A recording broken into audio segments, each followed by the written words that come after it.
Hello, ഡെൻമാർക്കിലെ ഇരുണ്ടതും രഹസ്യങ്ങൾ നിറഞ്ഞതുമായ ഒരു ലോകത്തിലേക്കാണ് ഇന്ന് നമ്മൾ പോകുന്നത്. ഇതൊരു ഒന്നാന്തരം സിനിമാറ്റിക് ത്രില്ലർ പോലെയാണ്, അല്ലേ? നഷ്ടപ്പെട്ട ഒരു കിരീടം, അസ്വസ്ഥനായ ഒരു ആത്മാവ്, പിന്നെ വഞ്ചനയുടെ ഒരു മാരകമായ കളി, എല്ലാം കൂടിച്ചേർന്ന ഒരു കിടിലൻ ട്രൂ ക്രൈം മിസ്റ്റീരിയുടെ ചുരുളഴിക്കാൻ പോവുകയാണ് നമ്മൾ. അപ്പോൾ നേരെ ഇതിലേക്ക് കിടക്കാം. നമ്മുടെ പ്രധാന കഥാപാത്രം ഡെൻമാർക്കിലെ രാജകുമാരനായ ഹാംലെറ്റാണ്. എപ്പോഴും ചിന്താമഗ്നമായ ഈ യുവാവ് ഒരു രാത്രി പെട്ടെന്ന് തീരെ പ്രതീക്ഷിക്കാത്ത ഒരു വലിയ ദുരന്തത്തിലേക്ക് വലിച്ചെറിയപ്പെടുകയാണ്. ഹാംലെറ്റിന്റെ ഈ അവസ്ഥ ശരിക്കും നമ്മൾ കാണാൻ പോകുന്ന കഥയുടെ ആ ഒരു ഡാർക്ക് ആൻഡ് മൂഡി ഫീല് വളരെ വ്യക്തമായി കാണിച്ചു തരുന്നുണ്ട്. ഡെൻമാർക്കിലെ രാജകൊട്ടാരം എങ്ങനെയാണ് ഒരു സമ്പൂർണ്ണ അരാജകത്വത്തിലേക്ക് വീഴുന്നതെന്ന് മനസ്സിലാക്കാൻ ഒരു ഡിറ്റക്റ്റീവിനെ പോലെ ഈ കേസിനെ നമുക്ക് 5 ഘട്ടങ്ങളായി തിരിക്കാം. 1. പ്രേതത്തിന്റെ ഇരുണ്ട രഹസ്യം. 2. ചാരന്മാരുടെ കൊട്ടാരം. 3. ഭ്രാന്തിലേക്കുള്ള പതനം. 4. അസ്തിത്വ പ്രതിസന്ധി. ഒടുവിൽ കെണിയൊരുക്കൽ. ഒന്നാമത്തെ ഘട്ടം, പ്രേതത്തിന്റെ ഇരുണ്ട രഹസ്യം. രാജകുമാരന്റെ ലോകത്തെ ഒന്നാകെ തകിടമറിക്കുന്ന, ഭയപ്പെടുത്തുന്ന ആ അമാനുഷിക വെളിപ്പെടുത്തലാണിവിടെ നടക്കുന്നത്. ഡെൻമാർക്ക് രാജ്യത്ത് എന്തോ ചീഞ്ഞഴിയുന്നുണ്ട്. കാവൽക്കാരനായ മാർസെല്ലസ് പറയുന്ന ഈ വാക്കുകൾ കേൾക്കുമ്പോൾ തന്നെ നമുക്കൊരു വിറയൽ വരും. കൊട്ടാരത്തിന്റെ ഉള്ളറകളിൽ പുകയുന്ന ആ ഭയാനകമായ അവസ്ഥയെ ഇതെത്ര കൃത്യമായിട്ടാണ് വരച്ചുകാട്ടുന്നത്. വെറും 2 മാസം. ഈ ചെറിയ സംഖ്യയൊന്ന് ആലോചിച്ചു നോക്കൂ. മരിച്ചുപോയ രാജാവിനെ മറക്കാനും അദ്ദേഹത്തിന്റെ വിധവ സ്വന്തം ഭർതൃസഹോദരനെ വിവാഹം കഴിക്കാനും എടുത്തത് വെറും 2 മാസമാണ്. എന്തൊരസാധാരണമായ വേഗതയാണല്ലേ അത്. പക്ഷേ പുറംലോകം അറിയുന്ന കഥ അതൊന്നുമായിരുന്നില്ല. പഴയ രാജാവിനെ ഒരു പാമ്പ് കടിച്ചതാണ് എന്നായിരുന്നു എല്ലാവരും വിശ്വസിച്ചിരുന്നത്. എന്നാൽ പ്രേതം ഹാംലെറ്റിനോട് ആ കൊലപാതകത്തിന്റെ യഥാർത്ഥ ടൈം ലൈൻ വെളിപ്പെടുത്തുകയാണ്. തോട്ടത്തിലുറങ്ങുമ്പോൾ ചെവിയിൽ കൊടിയ വിഷമൊഴിച്ചു, രക്തം പാൽ പോലെ കട്ടപിടിച്ചു, ശരീരമാകെ മരത്തിന്റെ പുറന്തുലി പോലെയായി, പിന്നെ തൽക്ഷണമുള്ള മരണം. എല്ലാവരും വിശ്വസിച്ച ആ നുണയ്ക്കു പിന്നിലെ ഈ ക്രൂരമായ സത്യം രാജകുമാരനെ ശരിക്കും ഞെട്ടിച്ചു കളഞ്ഞു. ഇനി 2ാമത്തെ ഘട്ടത്തിലേക്ക് കടക്കാം. ചാരന്മാരുടെ കൊട്ടാരം. സംശയവും രഹസ്യ നിരീക്ഷണങ്ങളും കൊണ്ട് ശ്വാസം മുട്ടുന്ന എൽസിനോർ കൊട്ടാരത്തിലെ അന്തരീക്ഷമാണ് നമ്മളിനി കാണാൻ പോകുന്നത്. പുതിയ രാജാവായ ക്ലോഡിയസിന്റെ ആ ഒരു പബ്ലിക് ഇമേജും പ്രേതം പറയുന്ന രഹസ്യവും തമ്മിലുള്ള വ്യത്യാസം വളരെ വലുതാണ്. രാജാവ് പുറത്ത് തന്റെ പ്രസംഗത്തിൽ ഏറ്റവും ബുദ്ധിപരമായ സങ്കടം എന്നൊക്കെ അഭിനയിച്ച് തകർക്കുമ്പോൾ ഉള്ളിലയാൾ അഗമ്യഗമനപ്രിയനായൊരു മൃഗമാണെന്നാണ് പ്രേതം പറയുന്നത്. പുറമേ കാണുന്ന മിനുക്കിയെടുത്ത വ്യാജമുഖവും അയാളുടെ ഉള്ളിലെ യഥാർത്ഥ ക്രൂരതയും തമ്മിലുള്ള അന്തരം എത്ര വലുതാണെന്ന് നോക്കൂ. കൊട്ടാരത്തിലെ ഈ ചാരന്മാരുടെ ശൃംഖല എത്രത്തോളം വലുതാണെന്നറിയാമോ? പ്രധാന ഉപദേശകനായ പൊളോണിയസ് പാരീസിലുള്ള സ്വന്തം മകൻ ലെയർട്ടിസിനെ നിരീക്ഷിക്കാൻ റെയ്നാൾഡോയെ അയക്കുന്നു.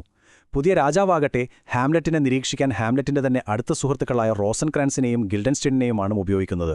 പോരാത്തതിന് രാജാവും പൊളോണിയസും ചേർന്ന് ഒഫീലിയയെ ഹാംലെറ്റിനെതിരെ വെറുമൊരു കരുവാക്കി മാറ്റുന്നു. ചുരുക്കം പറഞ്ഞാൽ ഇവിടെ എല്ലാവരും മറ്റുള്ളവരെ നിരീക്ഷിക്കാനുള്ള വെറും കളിപ്പാവുകൾ മാത്രമാണ്.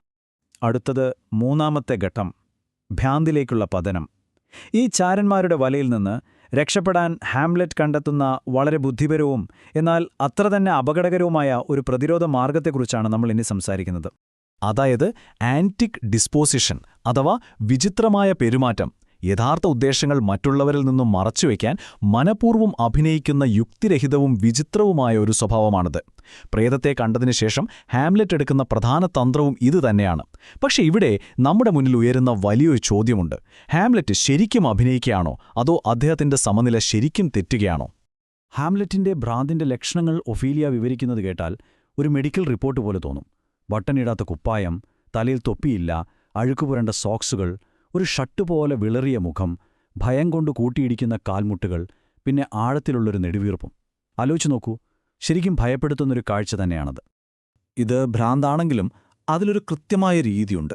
പൊളോണിയസിന്റെ ഈ ഒരു നിരീക്ഷണം വളരെ പ്രധാനപ്പെട്ടതാണ് കേട്ടോ. ഹാംലെറ്റിന്റെ വാക്കുകൾക്ക് യാതൊരു അർത്ഥവുമില്ലെന്ന് കേൾക്കുമ്പോൾ തോന്നും.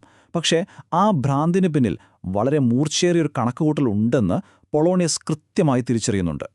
4ാമത്തെ ഘട്ടം, അസ്തിത്വ പ്രതിസന്ധി അഥവാ എക്സിസ്റ്റൻഷ്യൽ ക്രൈസിസ്. പിതാവിന്റെ കൊലപാതകവും അതിനുള്ള പ്രതികാരവുമൊക്കെ ഈ യുവരാജാവിന്റെ മനസ്സിനെ എത്രത്തോളം തകർക്കുന്നുണ്ടെന്ന് നമുക്കൊന്ന് ആഴത്തിൽ പരിശോധിക്കാം. To be or not to be, ജീവിക്കണമോ അതോ മരിക്കണമോ, അതാണ് ചോദ്യം. ചരിത്രത്തിലെ തന്നെ ഏറ്റവും പ്രശസ്തമായ ഈ വരികൾ ഒരു സിനിമയുടെ പഞ്ച് ഡയലോഗ് പോലെയാണ്. ജീവിതം, മരണം, പിന്നെ മരണാനന്തരമുള്ള അജ്ഞാതമായ അവസ്ഥയോടുള്ള ഭയം, ഇതൊക്കെ ഹാംലെറ്റിന്റെ മനസ്സിനെ എത്രമാത്രം വേട്ടയാടുന്നുണ്ടെന്ന് ഇത് വ്യക്തമാക്കുന്നു. ഇതിലെ ഏറ്റവും നിർണായകമായ കാര്യം അദ്ദേഹത്തിന്റെ ഈ അതിഭീകരമായ മാനസിക പ്രതിസന്ധിയാണ്. നീ ഒരു കന്യാസ്ത്രീ മഠത്തിലേക്ക് പോകൂ, നീ എന്തിനു പാപികൾക്ക് ജന്മം നൽകണം. താൻ ജീവന് തുല്യം സ്നേഹിച്ചിരുന്ന ഒഫീലിയയോട് ഹാംലെറ്റ് വളരെ ക്രൂരമായി സംസാരിക്കുന്ന രംഗമാണിത്. താൻ നേരിട്ട വഞ്ചനയുടെയും ഒറ്റപ്പെടലിന്റെയും വേദനയിൽ നിന്നാണ് ഇത്രയും കഠിനമായ വാക്കുകൾ ഹാംലെറ്റിന്റെ വായിൽ നിന്ന് പുറത്തുവരുന്നത്. ശരിക്കും നെഞ്ചു തകർക്കുന്നൊരു സീനാണത്. ഇനി അവസാനത്തെ ഘട്ടം, കെണിയൊരുക്കൽ.